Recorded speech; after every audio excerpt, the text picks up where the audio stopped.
வணக்கம். இந்த ஆய்வுக்கு உங்களை வரவேற்கிறேன். இன்னைக்கு நாம ரொம்பவே சுவாரஸ்யமான ஒரு ஒப்பீட்டு இலக்கிய பயணத்தை மேற்கொள்ள போறோம். இதிகாசங்கள்ல வர சில கதாபாத்திரங்கள் காலப்போக்குல எப்படி ஒரு மாபெரும் தெய்வமா உருவெடுக்கிறாங்க அப்படிங்கிறது எப்பவுமே ஒரு பெரிய ஆச்சரியம் தான் இல்லையா? அந்த வகையில மகாபாரதத்துல வர்ற ஒரு முக்கியமான ஆனா பலராலும் அதிகம் அறியப்படாத ஒரு மாபெரும் தியாகியான அரவான் பத்தின ஆழமான புரிதலை தான் நாம இப்போ பார்க்க போறோம். ஒரு மறக்கப்பட்ட வீரன் எப்படி தெய்வமா மாறினார் அப்படிங்கிற அந்த பரிணாம வளர்ச்சியை பத்தி பேசலாம் வாங்க. சரி, நேரா விஷயத்துக்கு வருவோம். ஒரு வீரன் எப்படி ரெண்டு வேறுபட்ட மரணங்களை அடைய முடியும்? மகாபாரதம் அப்படிங்கிற ஒரே இதிகாசத்துல வர்ற ஒரு கதாபாத்திரத்தின நீங்க எந்த பதிப்பை படிக்கிறீங்க அப்படிங்கறத பொறுத்து முற்றிலும் மாறுபட்ட ரெண்டு விதமான மரணங்களை தழுவுறான் அப்படின்னா இது உண்மையிலேயே ஒரு பெரிய இலக்கிய புதிரா இருக்குல்ல. ஒரு சாதாரண வீரனோட மரணத்துக்கும் ஒரு தெய்வத்தோட உருவாக்கத்துக்கும் நடுவுல இருக்கிற அந்த நுட்பமான வேறுபாட்டை புரிஞ்சுக்க நம்ம முதல்ல கதையோட தொடக்கத்துக்கு போகணும். பகுதி 1. மகாபாரதத்தின் மறக்கப்பட்ட வீரன். இந்த இலக்கிய வேறுபாட்டுக்குள்ள போறதுக்கு முன்னாடி அரவான்னா யாரு அப்படிங்கிற அந்த அடிப்படை விஷயத்த நாம தெரிஞ்சுக்கணும். இவருடைய அந்த நாக பின்னணியை கவனிச்சிங்கன்னா பிறப்பு ரகசியம் உங்களுக்கு புரியும். இவர் வேறு யாரும் இல்ல, பாண்டவர்கள்ல ஒருவரான அர்ஜுனனுக்கும் நாகலோகத்து இளவரசி உலுபிக்கும் பிறந்த பையன்தான் அரவான். இவரோட ஸ்பெஷாலிட்டி என்னன்னா, இவர் பிறக்கும் போதே சாமுத்திரிக லட்சணங்கள் அப்படின்னு சொல்லப்படுற 32 நற்பண்புகளையும் முழுமையா கொண்டிருந்தார். அது மட்டுமல்லாம கிருஷ்ணரை போலவே எதிர் ரோமங்களையும் கொண்ட ரொம்பவே அழகான அதே சமயம் அதீத வலிமையான வீரன். எவ்வளவு சிறப்புகள் இருக்கிற ஒருத்தரை மூலக்கதையில எப்படி பயன்படுத்தியிருக்காங்க அப்படிங்கிறது. பகுதி 2. வியாசர் மற்றும் தமிழ் இலக்கிய வேறுபாடுகள். இப்போ நாம நம்ம ஆய்வோட ரொம்ப முக்கியமான பகுதிக்கு வந்திருக்கோம். இந்த ரெண்டு வேறுபாடுகளையும் கொஞ்சம் ஒப்பிட்டு பாருங்களேன். ஒரு பக்கம் வியாசர் எழுதின மூல மகாபாரத கதை இருக்கு. அதுல குருக்ஷேத்திர போர்ல அழகம்புதன் அப்படிங்கிற ஒரு அரக்கனால அரவான் சாதாரணமா கொல்லப்படுறதா காட்டப்பட்டிருக்கு. ஆனா இன்னொரு பக்கம் நம்ம தமிழ் இலக்கியங்களான வில்லிபாரதம் அப்புறம் பெருந்தேவனாரோட பாரத வெண்பா இதுல எல்லாம் பாத்தீங்கன்னா கதை அப்படியே தலைகீழா மாறுது. பாண்டவர்களோட வெற்றிக்காக அரவான் தன்னைத்தானே காளிதேவிக்கு களப்பலி அதாவது நரபலி கொடுக்க முன்வரதா சொல்லப்பட்டிருக்கு.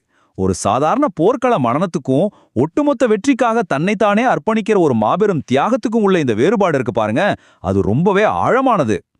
பகுதி 3. களப்பலியும் அரவானின் முக்கிய நிபந்தனைகளும். இப்படிப்பட்ட ஒரு பெரிய தியாகத்தை செய்ய முன்வந்த அரவான் சும்மா வெறும்னே தன்னோட உயிரை கொடுத்துடல. கிருஷ்ணர்கிட்ட அவர் ரொம்பவே உணர்வுபூர்வமான 2 கோரிக்கைகளும் முன்வைக்கிறார்.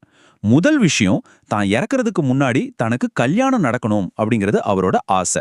ரெண்டாவது, தான் மரணம் அடைஞ்சதுக்கு பிறகும் 18 நாட்கள் நடக்க போற அந்த முழு குருக்ஷேத்திர போரையும் தான் பார்க்கணும்னு சொல்றார். இந்த 2 நிபந்தனைகளுமே அவரோட வீரத்தை மட்டும் இல்லாம ஒரு சாதாரண மனுஷனா அவருக்கு இருந்த சின்ன சின்ன ஆசைகளையும் நமக்கு ரொம்ப தெளிவாவே காட்டுது. சரி, அந்த 2வது நிபந்தனை எப்படி நிறைவேறுச்சுன்னு பாருங்க. பலி கொடுக்கப்பட்ட பிறகு போர்க்களத்துல அரவானோட வெட்டப்பட்ட தலையை மட்டும் ஒரு உயர்ந்த இடத்துல வச்சிடுறாங்க.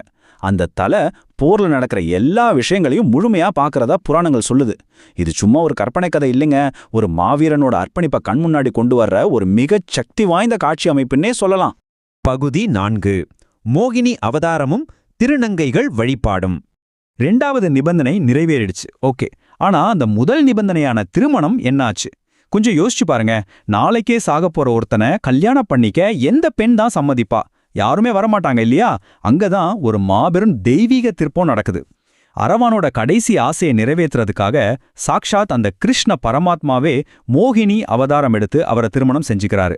இது வெறும் புராண கதை மட்டும் கிடையாதுங்க, ஒரு மாபெரும் சமூக மரபோட தொடக்க புள்ளின்னு சொல்லலாம். இப்போ அரவாணி அப்படிங்கிற வார்த்தையோட ஆழத்தை கொஞ்சம் கவனிப்போம். நாகலோகத்தைச் சேர்ந்தவர் அப்படிங்கிறதால அரவு அதாவது பாம்பு அப்படிங்கிற சொல்லிலிருந்து அரவான்ங்கிற பெயர் உருவாச்சு. அரவானை மணந்த மோகினியான கிருஷ்ணனோட இந்த மரபு தான் நாளடைவுல அரவாணி அப்படின்னு மாறிருச்சு.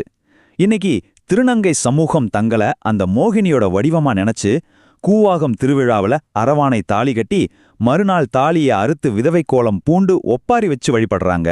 இது எப்பேற்பட்ட ஒரு பெரிய கலாச்சார அடையாளம் பாத்தீங்களா? இலக்கியத்துல நடந்த ஒரு சின்ன மாற்றம் எப்படி ஒரு ஒட்டுமொத்த சமூகத்தோட ஆழமான அடையாளமா மாறி நிக்குது அப்படிங்கிறது நிஜமாவே சிலிர்ப்பை ஏற்படுத்துது. பகுதி 5. கூத்தாண்டவரும் சர்வதேச வழிபாட்டு முறைகளும். இதுல இன்னொரு முக்கியமான பாயிண்ட் என்னன்னா, ஒரு வன்முறையான பலி எப்படி ஒரு கொண்டாட்டமான திருவிழாவா மாறுச்சு அப்படிங்கிறது தான். அரவானோட தலை துண்டிக்கப்பட்டாலும் அவரோட முண்டம் தரையில விழுந்து கூத்தாடிச்சான். அதனால அவருக்கு கூத்தாண்டவர் அப்படிங்கிற ஒரு பேரும் வந்துச்சு.